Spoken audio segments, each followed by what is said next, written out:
This isn't just Marvel's first family, this is Marvel's last hope. From the very beginning, Footsteps doesn't feel like an MCU film.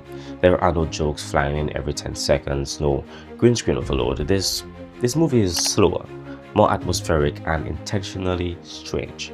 It borrows more from 2001 A Space Odyssey than Avengers Endgame.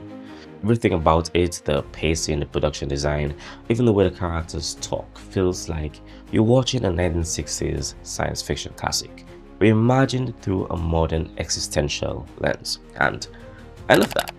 The Baxter building isn't a tech fortress, it's a time capsule. The family isn't quirky and lovable, they're fractured, brilliant, and burdened. You can feel the pressure of the legacy in every frame.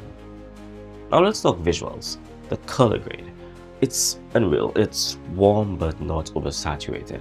Golden hour tones, vintage blues, and soft shadows. They didn't go full gritty realism. They went for something more timeless, like a film shot on Kodak 500T in a lab that hasn't aged in 40 years. There's grain, there's softness, there's intentional imperfection. This is a story about scientists out of time. And the cinematography that reflects that, smooth when it's nostalgic, erratic when it's urgent. Compared to the plasticky VFX mess of the 2015 version, Footsteps looks real, it looks earned. This isn't a comic book adaptation, this is a sci-fi film that happens to be about comic book characters. And that distinction, that is everything. Now, let's talk about the team. Pedro Pascal as Reed Richards isn't the charming genius that you would expect.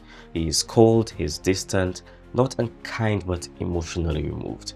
He knows more than everyone else and it's killing him inside. This is the first Reed who actually feels like he is burdened by intelligence. Sue Storm is the soul of the group, not the background love interest. She anchors the narrative. Her power isn't just invisibility, it is control and restraint and a quiet rage. Johnny Storm finally feels like a real person, not a caricature. He is the youngest, yes, but he's also the most emotionally honest. And Ben Grimm, I think they nailed it. The thing doesn't look cartoonish. He looks sad, he looks heavy, and he looks real. You feel the tragedy of his transformation in every grunt, in every single glance, honestly. Together, they don't feel like superheroes, they feel more like a family that is falling apart while trying to hold the universe together. Now, what's this film really about? It's not about powers, it's not about villains, it's about what happens when knowledge does not save you. The team didn't get their abilities in a flashy incident, they were chasing understanding. They crossed the line and came back changed, not just physically but mentally, emotionally, spiritually. There's that real danger in Footsteps.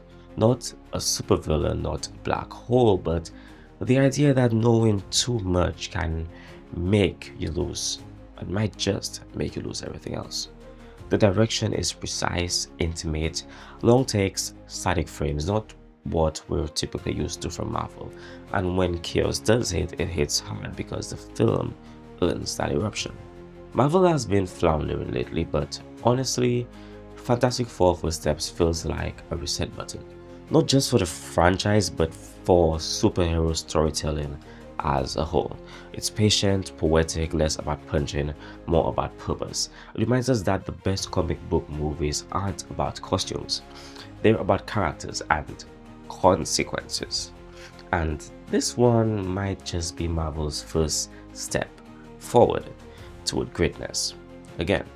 And yeah, honestly, I feel right now is a good space and a good time when it comes to movies like this, looking at the sort of reboot, well, the complete reboot with the new Superman film and now this Fantastic Four movie. I am seeing a shift a little bit in the quality and the care that is being put into making films like this. And honestly, I am excited to see where the MCU and the DC universe moves forward with what they are currently creating. But anyways, thanks for watching. Thank you so much for checking out this video. Let me hear your thoughts down below. Yeah, subscribe, like if you like this video, share it with every single person in your contacts. Honestly, share it for a million people. Let's get this video to 1 billion views. That's not gonna happen, but anyways, yeah, thanks for watching. I'll see you in the next video.